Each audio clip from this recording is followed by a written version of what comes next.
Hi, everybody, and welcome to the Dr. Psych Mom Show. Today we will be talking about when men expect their wives to pick them over the kids, and what I mean by that and what it looks like and why it is a losing proposition. Before that, please do subscribe. The most recent subscriber episode was very relevant, and it is about why looking at your wife's behavior with and treatment of the children can really show you her full potential for love. So that one is really a companion piece to this one. So you really ought to subscribe. You get that as well as 80 other subscriber-only episodes. All right, so sometimes men, especially if they struggle with preoccupied attachment, and if you do, that means that you're obsessed with your wife and you're obsessed with your relationship and you think everything would be better if only she paid more attention to you, and you get jealous and controlling when she's not paying attention to you. You're obsessed with what she's looking at on her phone, and you want more and more and more sex, and you're just kind of really overly invested. And you should listen to my podcast on ways that men can work on preoccupied attachment, and you should go back and listen to the subscriber episode on attachment styles in general. And those can put you kind of on the right track to seeing what is a you problem versus what is a her problem. Yes, you probably like the episode on avoidant wives, but that's not the full story. Avoidant women and preoccupied men are like peas in a pod. So they exacerbate each other's innate attachment issues. But just because your wife struggles with avoidant attachment does not mean that you do not have your own issues to work on in terms of insecurity. You most likely, assuredly do. So when men become obsessed with the women picking the kids over them, this could mean just little things like, I want us to go out to where I want to eat instead of what the kid likes to eat. Or it can mean, I want the kid out of the bed. The kid is in the bed every night with us and we haven't had sex in 3 years. So, there are various, as with anything, there's a whole normal distribution of complaints and of how extreme they are. And if you are in a situation where your wife puts the children over you to the extent that she doesn't look at you, she doesn't touch you, she wants nothing to do with you, well, A, it's not because of the kid, so stop blaming the kid, and I'll get to why it's toxic to do that in a second. And B, yes, this is an extreme situation that needs to be worked on in couples counseling and may not be repairable. I don't really know. But there's other people that are just like, why do we have to watch what the kid likes on TV for an hour at night? And not what I like. So obviously, and the wife's having sex with you, and the wife hangs out with you after the kid goes down. And basically, in this situation, it's kind of like, why are you competing with your child? And we'll get to why in a second. So basically what we want to understand is, why would a man think that a healthy, loving mother would prioritize him as a grown man over a small child? And the reasons are varied. One of them frequently is because they grew up in a very traditional home where the mother did, or at least pretended to, prioritize her husband, so the man's father's preferences, over that of the children. So, this is the classic dad gets the biggest piece of steak, and we all are quiet when dad is in a bad mood. And, you saw some of this on Wonder Years, the Wonder Years, if you used to watch that show, when the husband was in a bad mood, like everybody tiptoed around, he had full use of the TV at night, he would have gotten the biggest piece of pie if there was one, and that's how it went. Well, it's not that generation anymore. So if you are looking to replicate some sort of Leave It to Beaver dynamic in your home, your wife's probably not going to be cool with that. And nor did you act like you wanted that during courtship, quite honestly, because the guys who are very open about wanting a super traditional lifestyle, their wives, know it, their potential wives know it, and they are, saying that they want the same kind of thing. But it's highly unusual in today's day and age for the man to be treated in this sort of deferential way. And sociologically, like times have changed, women are not as dependent on men, and really why would the man deserve the biggest piece of pie? That's crazy, you know? So I mean, that's just that you're not going to get very far with just thinking that things ought to be like they were a generation ago, because there's plenty of ways in which you agree probably that progress is a good thing.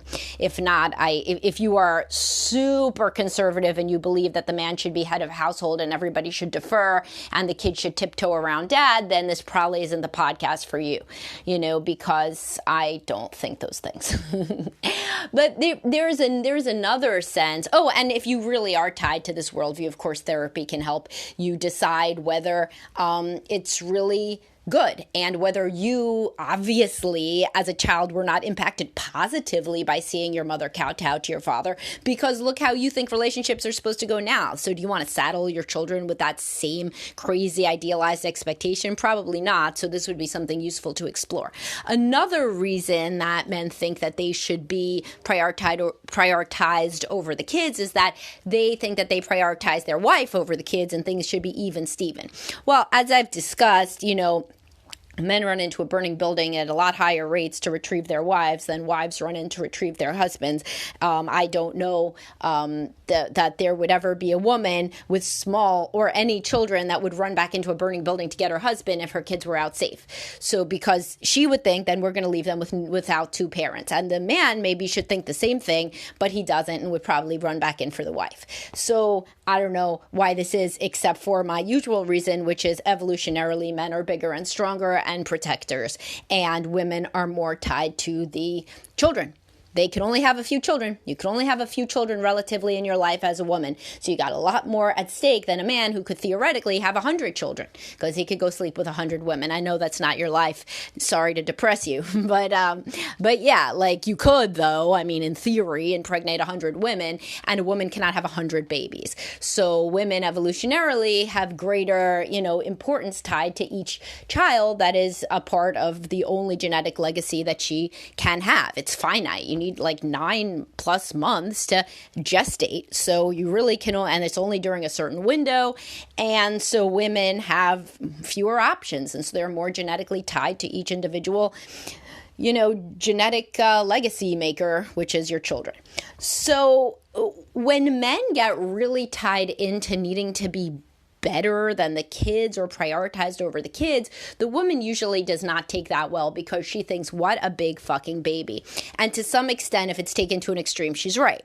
What a big fucking baby is not the way to phrase it. That's not very nice. But what she's meaning by that, if she had the psychological training, is what a lot of preoccupied attachment. I wonder where in his upbringing he did not get enough love, such that he is an unfillable hole of need that I am not going to spend my day trying to satiate, because A, it's impossible, and B, I have kids to take care of. And so that would be kind of the translation of what a big baby. So if it's also extremely relevant to think about at what stage your jealousy of the child starts, because that's really what it is. And if that sounds bad, I mean, you know, maybe that could be a wake-up call that it isn't too healthy to think that way at all, you know.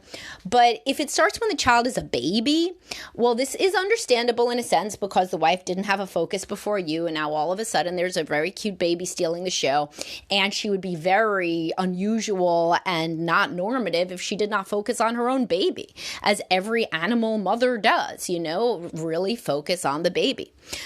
But it's a big shock to the system, and most guys, though, can acclimate and can say, all right, yeah, she needs to focus on the baby, assuming that the woman's also nice to him. So this is a big if. Right? So there's some men listening to this that are like, yeah, I don't care if we watch what the kid wants to watch at night, but she's just so nasty to me all the time. Well, that's a different situation, and one which couples counseling can help, because some women truly subconsciously only do care about the baby and never really, you know, felt that close to you for whatever reason, or had a major empathic rupture with you, and they now give all their love to the child.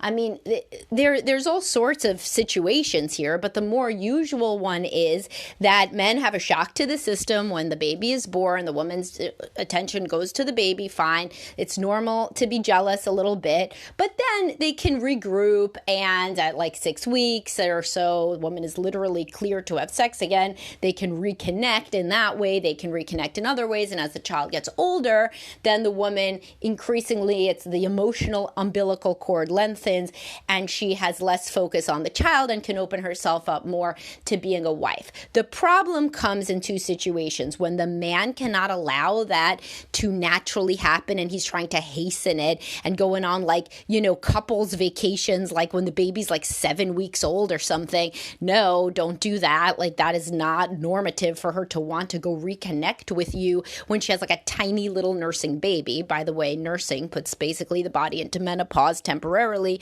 because your body doesn't want to have another baby because it already has a baby. So therefore it has no sex drive. But so like when you have like a nursing wife and an infant and you're like trying to get her attention and for her to be really romantic with you, that indicates a level of super preoccupied attachment and inability to sit with frustration and not being prioritized. And this can lead to empathic ruptures where the woman, even when the child is older, the woman's like, man, he was so horrible and selfish when we had a baby that I'm so not attracted to him now, because I remember how difficult it was during that time to balance his emotional needs with the real life needs of the infant. Not that your emotional needs aren't real life, but the infant does die without attention. So, but there's another case where the woman just completely can't interact with the husband anymore. She's obsessed with the kid. She's super anxious about the child. Frequently women that had childhood trauma or at least a dysfunctional family of origin pour everything into being an ideal mom so that their child never feels for 1 second like they did when they were growing up, when they didn't feel prioritized or loved, etc. So they overcompensate and then they go into the hyper-focused parenting, which I talk about all over my site and in various of my podcasts, where she's just obsessed with the child. She's just constantly reading shit about child development, and she's completely turned into only a parent. There's nothing left of just kind of a woman or a couple or a sexual entity. She's just into hyper mom mode and remains there fairly permanently, despite the child getting more and more independent and more self-sufficient. Of course, the amount that he can get or she can get independent or self-sufficient is really kind of limited by the mother's obsession about keeping the child safe, but that's its own issue.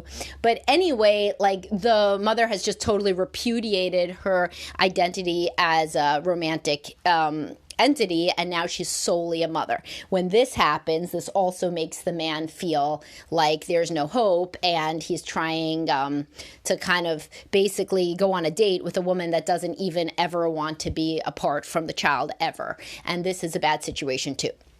But in a more normal, developmentally appropriate scenario, we have a woman that wants to primarily focus on a small child and basically focus less and less and less on that child in somewhat of a linear fashion between the ages of birth and 18, and that is the more normal way that things go.